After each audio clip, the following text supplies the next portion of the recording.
6 жилийн өмнө номлосон номлолоо хуваалцах байгаа.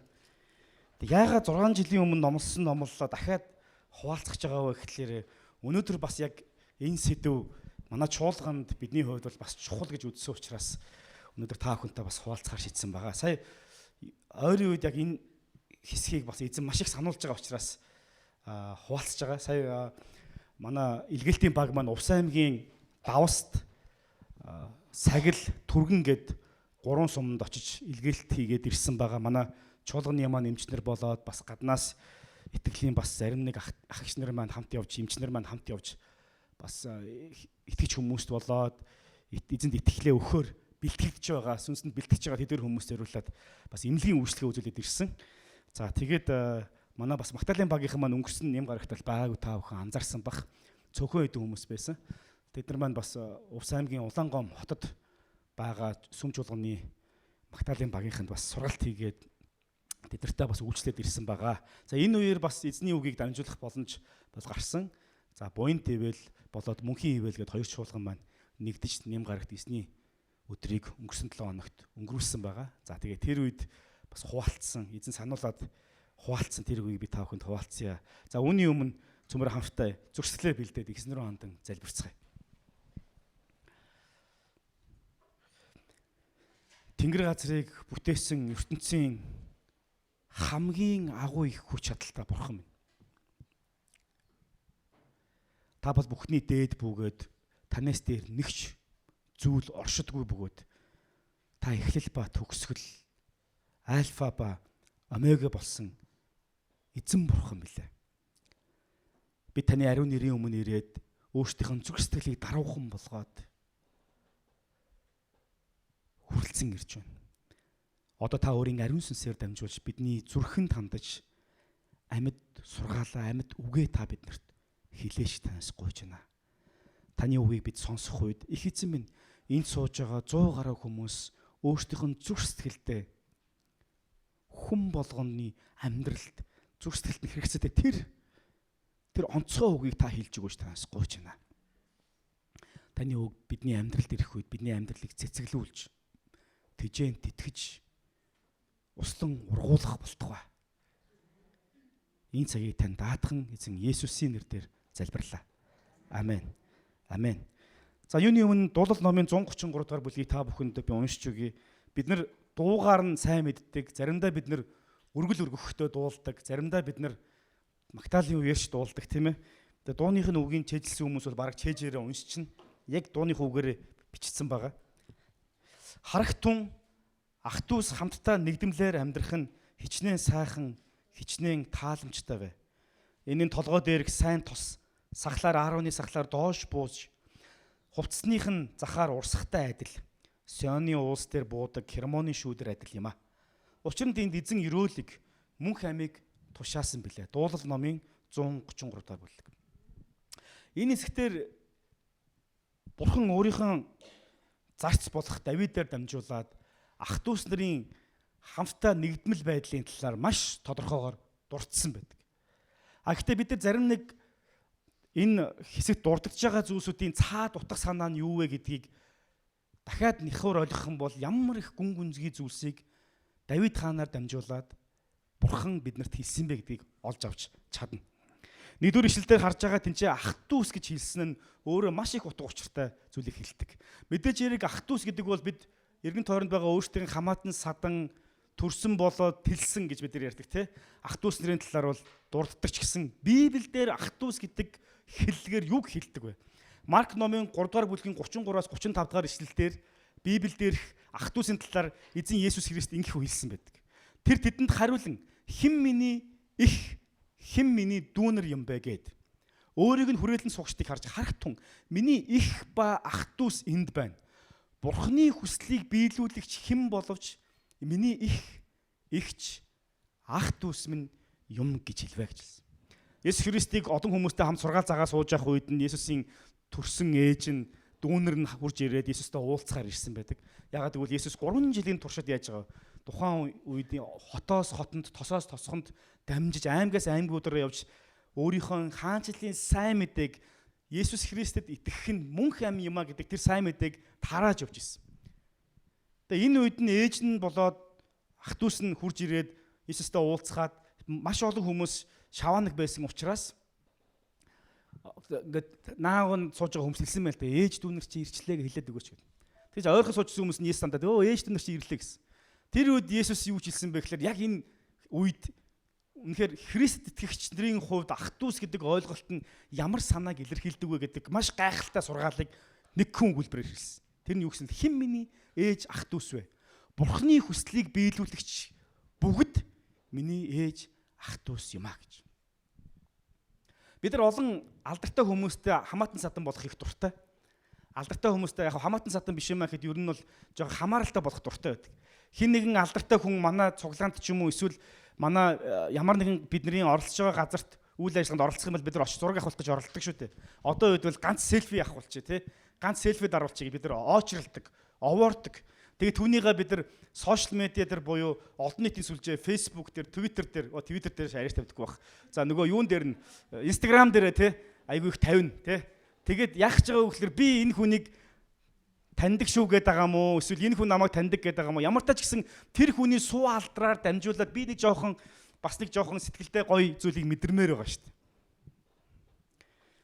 Тэгээд олонний танил хүмүүстэй ингэж зураг авах болоод пост хийх дуртай байдаг. Ямар нэгэн байдлаар хамааралтай болох хүсэлтэй.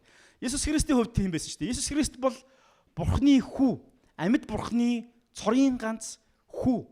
Хүн төрлөختний гим нүглийг аврахаар хүний биеэр дэлхий дээр ирсэн. Магадгүй тэр үед сошиал медиа хөгжсөн байсан бол хэдэн хүн зураг авах байсан болоо гэж. Гэхдээ одоо Иесус Христ бүр зураг авах цаашаа зүйл ярьж байгаа. Бүр миний ах дүүс гэж нэрлэгдэх хүмүүс ямар хүмүүс байх вэ гэж тодорхойлон хэлсэн. Тэрийг бол өөрийнх нь итгэгч Бурхны хүслийг биелүүлэгч хүмүүсээ гэж хэлж байгаа. Христэд итгэгч бид Бурхныг хайрлаж, Бурхныг дагаж явахдаа юуг хамгийн чухал онцолдог вэ? Бурхны хүслийг биелүүлэх шүү дээ. Тэрээс бид чуулганд зүгээр ямар нэгэн клуб хамрагдаж байгаа мэт ирдэггүй. Бурхны хүслийг биелүүлэхийн тулд ирдэг. Ямар хүсэл? Ив нэгдэл. Бие бинийгаа хүлээн авах. Бие бинийгаа уучлах, өршөөх, бие биендээ гараа сунгах, ядарч зовсон нэгэндээ туслах, задарсан нэгээ сахилгажуулах. Бие биенээ гэсэн тэр сэтгэлийг тэр Бурхан өөрөөр хэлбэл ах дүүсийн төлөө амиа өгөхөөс илүү агуу хайр гэж байхгүй гэж хэлсэн тэр сургаалыг биелүүлэхийн тулд тэр үгийг биелүүлэхийн тулд бид нар цуглаж байгаа хүмүүс. Ийм зорилготой цуглаж байгаа хүн байна уу? Амен. Дотроо өлөн ширж байгаа шүү. Тэгээ пастор би одоохондоо гараар өгч чадахгүй. Гэхдээ дотроо өлөн ширж байгаа шүү. Гэхдээ бид нар бүгдээрээ гараа өргөсөн ч өргөөгүй ч бид бүгдээрээ дотроо тийм сэтгэлтэй байгаа гэж итгэж байгаа. Ялангуяа Бетани орох чуулганыхан. Бид бол энэ жил Бурхны үгэн дээр гүн бат суурилсан чуулган болохыг хичээдэг. Бурхны үгэн дээр гүн бат суурилна гэдэг чинь юу гэсэн үг вэ? Түүнийг хэрэгжүүлнэ гэсэн үг шүү дээ. Тэрээс бид нар зөвхөн мэдлэг аваад айгүй том мундаг цол зэрэгтэй болох нь бидний хувьд чухал зүйл биш. Бид Иесус хайрлах ёстой гэсэн бол хайрлахыг хичээж заримдаа бид нар алдсан ч онсон ч босч ирээд одоо би хайрлана гэж шийдвэр гаргаад алхаж байгаа тэр амьдралыг хэлж байгаа. Үүнийг бид нар ариусгалын амьдрал гэж нэрлэдэг. Тийм учраас Бетани орос чуулганыхан бид бол Христийн хэн байх нь вэ? Ах дүүснэр байх нь арайч ээж нь биш байх гэхдээ яг ах дүүснэр байх нь шүү дээ бид. Христтэй хамаатангууд байх нь. Энэ хүмүүсийн хувьд нэг чухал зүйлийг хэлсэн. Тэд нэгдмлэр амьдрах нь хичнээн сайхан, хичнээн тааламжтай гэж хэлсэн. Нэгдмэл байдлын талаар хэлэхдээ Иесус Христийн Иохан номын 17 дугаар бүлэг дээр заасан сургаал маш тодорхой зүйлийг хэлж өгдөг. Эцэг Бурхан, хүү Бурхан хоёр хоорондоо хэрхэн нэгдмэл байдаг шиг би тэднийг нэгдмэл байлгахын төлөө танаас гуйн залбирч байна гэж хэлсэн байдаг. Тухайлан унших юм бол Иохан 17 дугаар бүлгийн 20-23 дугаар ишлэлээр би зөвхөн тэдний төлөө бус тэдний үгээр дамжуулан надад итгэх хүмүүсийн төлөө мөн гуйж байна. Энэ нь эцэг та миний дотор, би таны дотор байгаатай адил тэд бүгд нэг байхын тулд бөгөөд мөн тэд бидний дотор байж та намайг илгээсэн гэдэгт ертөнцийг итгүүлэхийн тулд билээ. Бид нэг байдгийн адил тэднийг нэг байлгахын тулд надад өгсөн сүр жавхланг тань би тэдэнд өгсөн билээ. Би тэдний дотор, та миний дотор ингэснээр тэд бүрэн төгс нэг болж та намайг илгээсэн, намайг хайрлсны адилаар тэднийг хайрлсныг ертөнц мэдэх болно гэж хэлсэн. Тэр нэгдмэл нэг байх нь өөрөө гайхалтай. Яагаад гэвэл энэ нэгдмэл нэг байгаагаар дамжуулаад ертөнц Есүс Христийг Бурхны таньж мэддэг гэж хэлсэн. Христэд итгэж хүмүүс буюу ах дүүс нарыг хамтдаа нэгдмэл нэг байж нэг нь ингээд зовж зүтэрж байгааг нь хараад бусд нь нийлж тусалж байгааг нэг нь ингээд задраа явж байхад нь бусд нь хей чи ингэж явж болохгүй шүү гэд анхаарал халамж тавиад санаа тавиад дагалдуулаад залбираад тэр төөрөлсөн амьдрал дотор нь зааж зөвлөөд хүлээж аваад хамт нэгийгээ босгоод аваа явж байгаа тэр байдлыг хараад тэнд Бурхны хүч чадал суу алдар хамт байгааг хараад хүмүүс Бурхныг таньж мэднэ гэж хэлсэн баг. 1-р Коринт номон дээр 1-р бүлгийн 10-аас 13 дугаар эшлэлээр ах トゥ нарын нэгдвэл байдлын талаар бас ийхүү дүрсэлсэн байна. Ах トゥ нар та нар бүгд адил юм ярьж бас хоорондоо харалдалгүй байж харин адил бодол, адил шүүлт дор нэгт нэгдэхийг бидний эзэн Есүс Христийн нэрээр би та нараас хүсэмжлэн гуй. Учир нь ах トゥ минь ээ та нарын дунд мэтгэлцэн байгааг Хелоныхноос надад мэдгдсэн. Та нараас хүн нэг бүрт чинь би бол Аполлих, би Паулынх, би Кефинх, би Христих гэдэг учраас би үүнийг ярьж байна. Христ хуваагдсан гэж үү? Паул та нарын төлөө цовдлогдсон гэж үү? Эсвэл та нар Паулын нэрээр баптизм хүртсэн юм уу? Үгүй. Тэд бол чуулганд үйлчилсэн үйлчлэгч нар, чуулганы зарц нар байсан. Христийн зарц нар байсан. Тэрнээс биш Христ Есүс загалмай дээр цовдлогдож өөрийнхөө ах トゥ усийн төлөө амиа өргөж түүнд итгэсэн хүн мөнх амийг хүлээж авна гэдэг сайн мэдээг бид сонссон болохоос биш. Хэн нэгэн мундаг агуу өдөрдөгч хүн биднийг ямар нэгэн авралт хүргэж байгаа сайн мэдээг бид сонсоогүй. Хэн нэгэн динамнаас урсгал чиглэл биднийг авралт хүргэнэ гэдэг тэр сургаалыг бид нар сонсоогүй. Хэн нэгэн агуу номлогч хүн тэрийг ганцхан ажлыг хийдэг гэдэг сайн мэдээг бид сонсоогүй. Бидний сайн мэдээ энд цугласан нэг л шалтгаан байгаа. Тэр бол Есүс Христ. Бид Есүсийн нэрээр улмаас цугласан болохоос биш. Бид нар өнөөдөр яг манай цуглаан пресбитерианыгийн цуглаан л та маягийн гэж хэлж байгаа та бүхэн ойлгож байгаа бох тий. Бид нар гэхдээ энийг бий болгохын тулд цуглаагүй. Бид Есүс Христийн улмаас энэ газар цуглаж байгаа.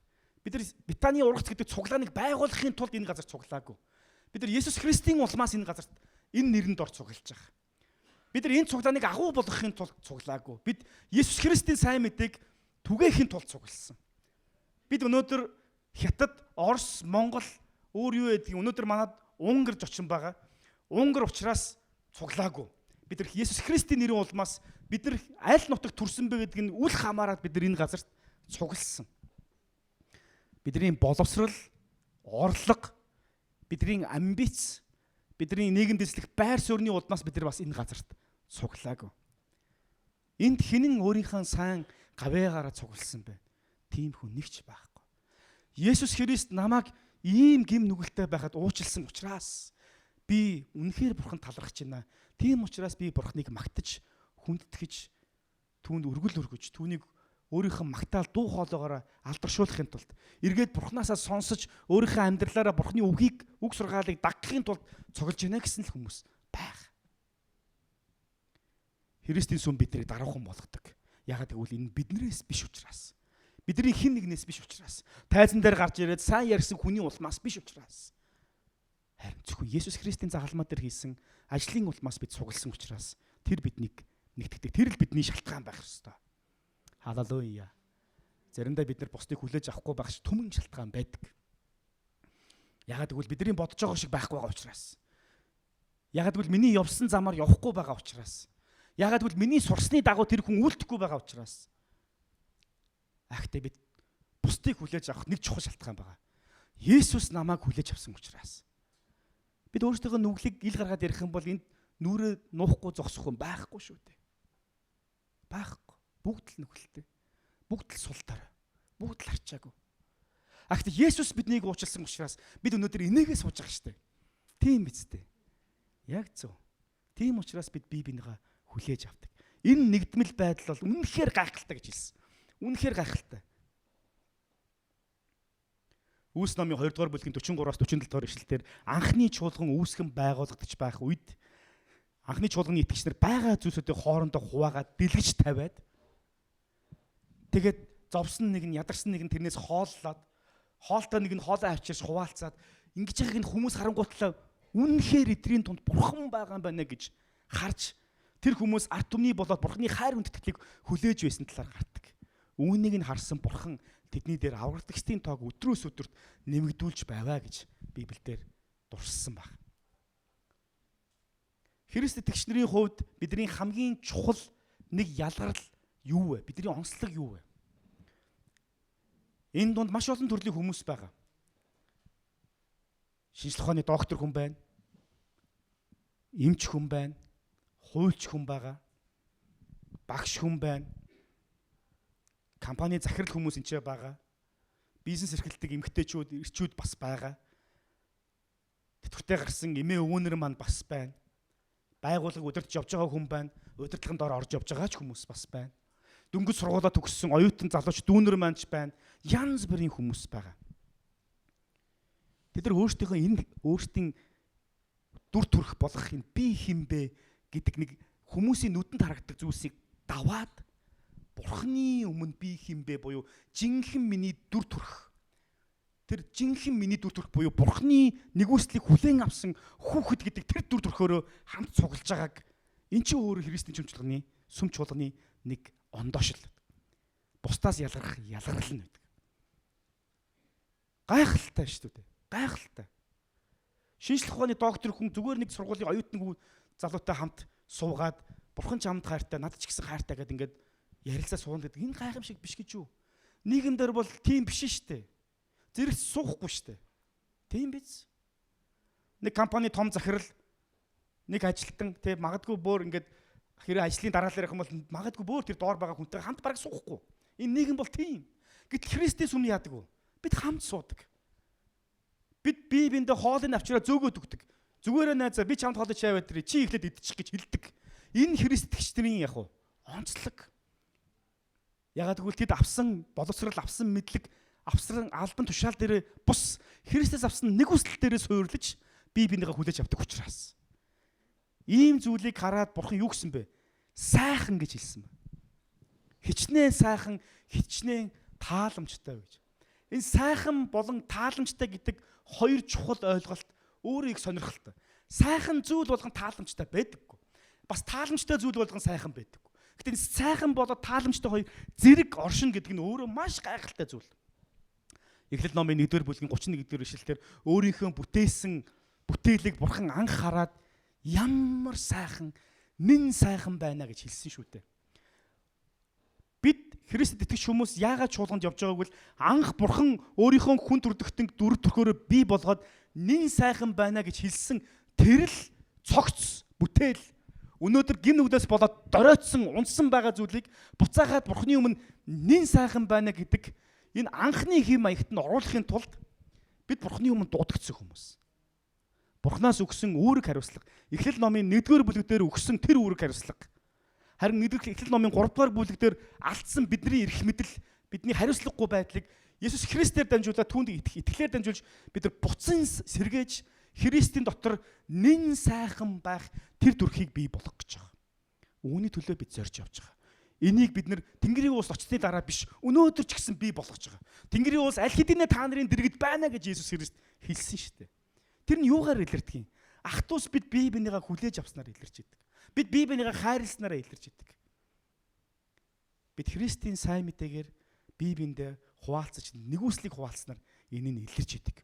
Үүнийг хараад анх бурхан бүтээлээ хийгээд бүтээснийхэн дараа нэн сайхан байна гэж хэлсэн тэр дуу алдалт ах トゥ ус нарын хооронд ив нэгдэл байх үед та хичнээн сайхан, хичнээн тааламжтай вэ гэдэг хэллэгээр тодорхойлогдож харагдаж байгаа.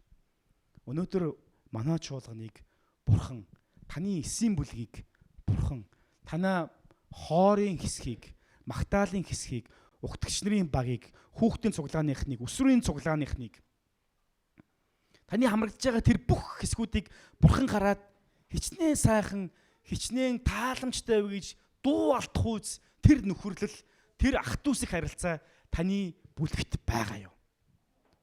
Таны бүлэгт үнэхээр бурхан нэн сайхан байна гэж хэлэх тэр үнэлгээг өгөх тийм нөхөрлөл хүлээн авалт бие бинийгээ уучлах зурстгэл байгаа юу?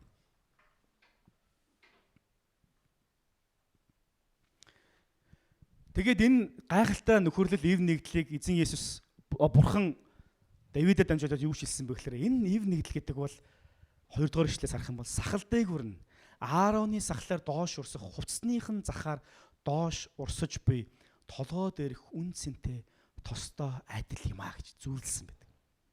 Энэ ямар утгатай юм бэ? Аарон гэж чухам хин? Аароны сахлаар доош урсна гэдэг чинь баахан өөхтөө мах идсээр хагаад ингээд тосон доош урсж байгаа юм уу? Идчихний үеэр. Мэдээж үгүй. Гэхдээ тийм байсан ч гэсэн сайхан л энэ, тэ? Ядч л идэх хоолтой байна шүү дээ. Гэхдээ үүнээс илүү давсан зүйлийг бурхан бидэнд хэлж байгаа. Левит номын 10 дугаар бүлгийн 22 дугаар бүлэг ишлэлдээс үзэх юм бол анх Израилийн ард түмэн Египтийн боогчлоос сүл дундуур бидчин туулж гарсныхын дараа бурханаас авсан тослогоо тэр хүч чадалтай нэгэн хүнийг томилох хэрэгтэй болсон тахилчаар. Өөрөөр хэлбэл Израилийн ард түмэн бурхан руу хандаад өөрсдөө зүрх сэтгэлийг өргөхийн тулд өөрсдөө төлөөлүүлж нэгэн тахилчийг тавих хэрэгтэй болсон. Энэ бол Аарон байсан. Аарон зориултын хувцс болоод хэрэгсдэдэг бэлдээд бурхны үн цэнтэй тосоор Аароны тослоготой ариун сүнс тэр хүн дээр бялхам дүүрэн бууж ирээд хүч чадал, хамгаалалт, нэгүсэл, эрх мэдэл тэр бүх бурхны ивэлийн тослогоог зүүрлэж асгасан байдаг. Тухайн үед зөвхөн хаан, иш үзүүлэгч тахилч 3 дээр тослогоог өгөж ариун сүнс тэр хүмүүс дээр бууж ирдэг байсан талаар бид нар харсан. Харин өнөөдөр Есүс Христ загалмай дээр цоврогдох үед сүмийн хашиг хөшиг дээрээс доошо буюу онцгой ариун газар гэж хуваагдчихсэн тэр хуваагдлыг ариун сүнс тэр онцгой ариун газар дотор байсан тэр нэг газрыг чөлөөлөөд хүн болгон дээр. Гэтэ тэр болгон хүн болгон дээр мэдээж бичлээ. Харин Христийг хүлээн авсан ах дүүс болгон дээр ариун сүнсийг тамга болгон өгөхөөр бурхан юрөөсөн байгаа. Үүнийг бид тослогоо гэж нэрлэдэг. Энэ бол тослогоо. Өнөөдөр Аароны дээр байсан тэр тослогоо бид бүгдийн дээр бууж ирж тэр тослогоогоор дамжуулаад бурхны хүч чадал ерөөл бидний амьдралаар чөлөөлөгдөн урсан гарч бие бинийгээ ивэх тэр ерөөлийн амьдралд орох боломжтой байна. Итгэрэл, хүлээн авах, хүч чадал, баяр баясгалан, амар тайван, ариун сүнс түүний бэлэг авьяас тослогоонууд үүнтэй хамт урсаж идэг. Утга нь юу гэсэн үг вэ? Христэд итгэж бид бүгд бие бинийгээ хүлээн авч нэгдмэлээр хамт байхад бурхан тэдний дээр асар хүчтэй тослогоо, асар хүчтэй хүч чадал, ив нэгдэл, хүлээн авалт, уучлал, ерөөл, инрэл, хайр өөр юу гэдгийг тэр бүгдийг бэлхэн масгадаг гэсэн санаа шүү дээ. Уучлаараа би ганцаараа итгэж гэж зарим хүмүүс ярьдаг. Манай чуулган бол үүнд аягүй дургуй та хүн мэдж байгаа. Би цуглаанд явахгүй. Гэхдээ би Христ итгэж уучлаарай тийм гэж байдаггүй. Хэрэв тэгж байгаа бол та өөрийгөө л хуурч байна. Библи ах дүүс нарыг хамтдаа нэгдмэлээр байхаар зохион бүтээгдсэн. Бурхан тэгж бий болгосон.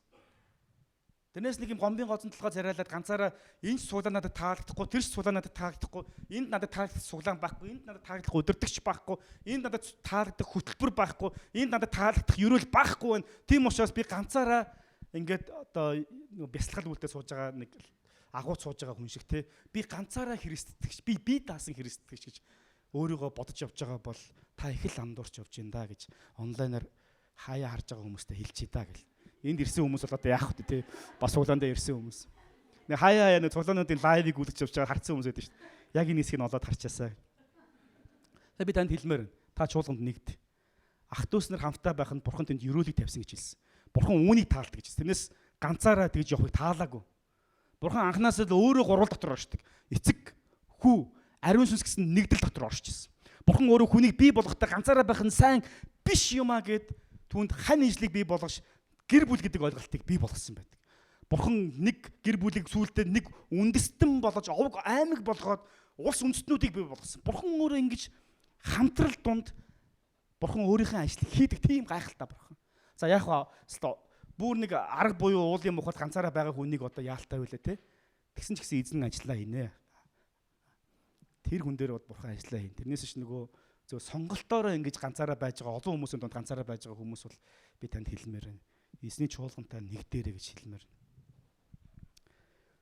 Яагаад гэвэл бурхан тэр дотор амийг өгсөн гэж хэлсэн. Тэгээ энэ амь нь Сионы улс дээр буудаг Хермоны шүүдэртэй адил юм а гэж хэлж байна. Өөрөөр хэлэх юм бол тухайн үеийн Израилийн улс төр байдаг хамгийн өндөр улсуудын нэг болох Хермоны одоо орой дээр бууж байгаа тэр нэг шүүдэр те. Өөрөөр хэлбэл тэр нэвт норж байгаа тэр ус, амийн ус өөрийнх нь хурыг дийлхэ байгаад урсаад, уулын ур урсаад тал нутгийг дэвтээж байгаа, усалж ундаалж байгаа яг тэр амьдралыг, тэр амь амьдралыг өгж байгаа тэр сэргэлттэй адилханаар зүрлсэн байдаг. Нэгэн хүн хэлэхдээ Хермоны шүүдэр нь хуурай цаг агаарттайч тэдний майхныг шүнжин бороо орсон мэт нойтон болгодог байсан гэж хэлсэн. Өөрөөр хэлэх юм бол огт бороо ороогүй мөртөө зөвхөн шүүдэр шүнжин бороо орсон мэт нойтон болгодог байсан гэж дүрслэн шүлэглэн хэлсэн байна. Ус гэдэг бол бидний амьдрал, амь амьдралыг бэлэгддэг. Тийм учраас эзэн Есүс Христ над руу ир. Тэгээ амийн усыг өө. Хэрэг энэ амийн усыг уух юм бол та нарыг дахиж хизээж сангахгүй гэж хэлсэн байна. Ялангуяа тэр цүлт байгаа худгийн хажууд байсан тэр хүмүүс тандж хэлсэн байна. Утга нь юу вэ? Үнэхээр аман цангасан учраас Есүс амийн усыг ууг гэж хэлсэн. Үгүй. Сүнслэг ус шүү дээ. Зүрх сэтгэлд бидний зүрх сэтгэлийг бэлхэн болгох, дүүргэх, мөнх амьд хүргэх зүрх сэтгэлийг мань улам илүү бэлхаах, хизээс сангаахгүй, ганцаардуулахгүй, зовх үед мань нулимсыг мань арчих, задрах үед мань намайг хойш нь татаж доош нь болгож ирэх. Тэр амийн ус. Түүнийг бурхан өгнө гэж хэлсэн. Үүнийг Хермоны шүдэртэй адилаар зүйлсэн байна. Эцэст нь учир нь тэнд эзэн өрөөлийг мөнх амийг тушаасан билээ гэж хэлсэн байна. Ах トゥ ус хамт байхад үнэхээр бурхны мөнх ам хүмүүсийн дотор бэлхэн байдаг. Яагаад гэж? Заримдаа бид нар ганцаараа байхдаа ганцаарддаг. Ганцаараа ундаг. Тийм ч учраас сургаалт өгс номдэр ганцаараа унаад номлогч өгс номдэр ганцаараа байсан соёлоо байсан дээр юм а гэж хэлсэн байдаг. Тийм ээ. Ганцаараа байсан соёлоо байсан тэр. Яагаад? Нэг нь унах үед нөгөөтгөө босгодог. Нэг нь даарах үед нөгөөтгөө дулаацуулдаг. Монголчууд бид ч гэсэн ярьдаг. Ганц мод гал болохгүй, ганц хүн айл болдоггүй гэж. Яагаад бид Христ итгэгчнэр нэм гараг болгон хамт цуглаж, магтаж, бие биентэйгээ инээж, ярилцаж, заримдаа гим хийсэн хүн шиг гэлбгэн чин тэрнгээр явж, тэгсэн ч гэсэн цуглаандаа хурж ингэдэг юм бэ? Яагаад гэвэл бидний дотор ихлүүлсэн бурхны мөнх ам төгс төгөлдөр бурхны өмнө очих өдрийг хүртэл тэр бидний дотор итгэвтэй байхын тулд бие биендээ бид нар тусалдаг шүү дээ. Хазаах үед нь тэгшил савьдаг. Зов зүдрэх үед нь бид нар бие биенийхэн төлөө гуйж өгдөг. Карманда багаасаа бид нар бие биендээ илүүчилдэг. Хамтдаа байх үедээ бид бие биенийгээ босгон байгуулждаг юм аа.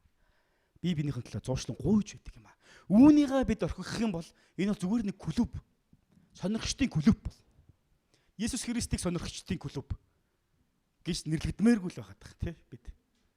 Харин үнэхээр итгэлээр дамжуулж хуслагдсан, итгэлээр дамжуулж босгон байгуулагдсан, бие биенийгээ босгон байгуулдаг, хүлээж авдаг, уучилдаг, өөрийнхөө хэн байсан бэ гэдгээ бодохдоо бусдын хэн байгааг хүртэл хүлээж авдаг тийм хүмүүсийг бурхан энэ газарт дууцсан. Есүс биднийг уучлсан. Тийм учраас бие биенийгээ хүлээж авцгаая. Ах トゥ ус нар хамтдаа байх нь ерөөл юм а гэж хэлсэн.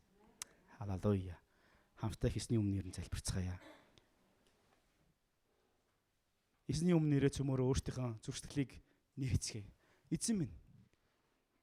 Та надад амьдралаа өгсөн. Та надад өөрийгөө зориулсан. Одоо харин би өөрийгөө зориулахыг хүсэж байна. Таны хайрлсан хүмүүсийг хайрлаж, таны хүлээн авсан хүмүүсийг хүлээн авч. Таны хараад зовж байгаа тэр хүмүүсийг хараад адилхан зовж. Та байсан бол хэрхэн үйлдэх байсан бэ гэдгийг бид үйлдэхийг хүсэж байна гэж сүмөрийг хийснээр хандан залбирцгаая. Карманда байгаа зүйлээ би бусдаа хуваалцахыг хүсэж байна. Амьдралдаа байгаа зүйлсээ бусдаа хуваалцахыг хүсэж байна гэж сүмөрөө хэлцгээе. Өнгөрсөн хугацаанд би харамж зөвхөн өөрлөгөө хардаг байсан бол намайг уучлаарай гэж сүмөрийг хийсний өмнө залбирцгаая. Нүдэ анаад хийсний өмнө дараах нэрэн гимшилтэйгээр түүний өмнө нэрэн залбирцгаая.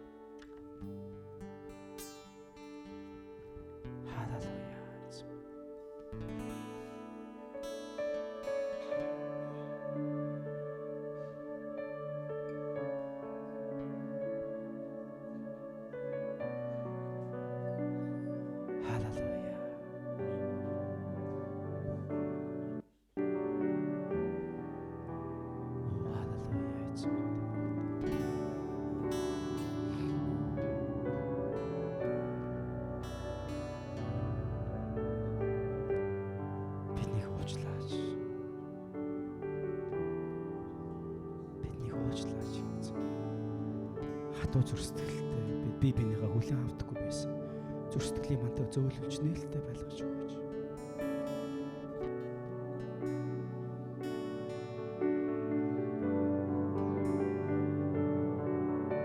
Зүрх сэтгэлийн нээгээд бид нар бие биентэйгээ хүлээн авч Христийн хайраар бид нар нэгдэхэд та биднэрт туслаач хийсэн. Сул дорой нэг нэж хүлээж авах нь хийцэн таны хийх байсан ажил. Одоо би тийхүү хийхэд та туслаач.